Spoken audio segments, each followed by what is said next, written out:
bila bulan puasa ni ramai orang nak jadi dermawan. Tak salah, sikit banyak mesti orang bawa jugalah ya. Contohlah saya bawa katalah buah onde-onde, buah onde-onde lah, kuih onde-onde ya, ataupun buah Melaka. Buah Pahang tak ada lagi kan? Belum lagi.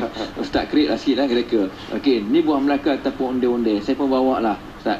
Dia bertemu dengan kawan saya juga bawa benda yang sama, onde-onde juga Ustaz. Saya tidak ada apa-apa Ustaz, niat ikhlas. Tiba-tiba tengok onde-onde dia kecil Ustaz, saya besar. Ya Allah, muju aku besar kan. Kita datang, saya takut datang riak Ustaz. Macam mana nak elakkan jangan sampai terpesong masuk riak? Macam mana kita nak tangkis? Pancung saya. Terima kasih. Memang musuh utama kepada ikhlas adalah riak. Amalan kita ini yang kita buat baik daripada bangun tidur sampai kita nak tidur lagi, dia umpama air yang mengalir. Kita kena jaga jangankan berlaku pencemaran. Sebab kalau tak jaga, dia mudah sangat keruh. Antara yang boleh mengeruhkan dan merosakkan kita punya amalan yang paling kita takut, khawatir sekali, riak itulah. Cuma dalam kes yang tadi, adakah dikira riak atau tidak bila dia melihat dia punya sumbangan lebih besar daripada orang lain? Di sini saya tertarik dengan nasihat yang diberikan oleh Sayyidina Ali radhiyallahu anhu.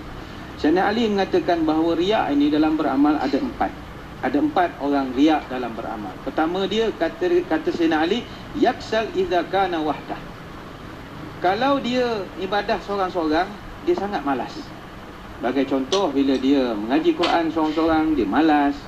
Kalau dia nak bangun subuh, dia malas kalau dia seorang-seorang. Tetapi wayanshad idza kana ma'an nas. Tapi bila ada orang lain, ada kawan-kawan, ada siapa-siapa di keliling dia, wayanshad, dia jadi cargas pula dah. Kalau dia seorang dia malas, kalau dia ramai dia cargas. Itu tanda riak dalam beramal. Kemudian yazidu ala a'mal idza ansa alaihi. Dia ini pula bila dia melakukan suatu makin bertambah melakukan itu bila dapat puji-pujian. Tetapi yang kus idza dhimmu bihi. Tapi bila orang kutuk kerja yang dia buat itu tadi, maka dia dianggap sebagai dia terus jadi malas untuk beramal. Sebab itu melihat kepada situasi ini, saya menjangkakan apa yang berlaku dalam situasi yang Ustaz Fauzi tadi beritahu, sumbangan dia didapati lebih besar daripada sumbangan orang lain. Adakah itu dikira sebagai riak? Berdasarkan nasihat yang diberi oleh Sayyidina Ali tadi, sudah pasti tidak dianggap sebagai riak. Tetapi kalau tidak dikawal, dia boleh menjadikan kita lebih riak daripada biasa.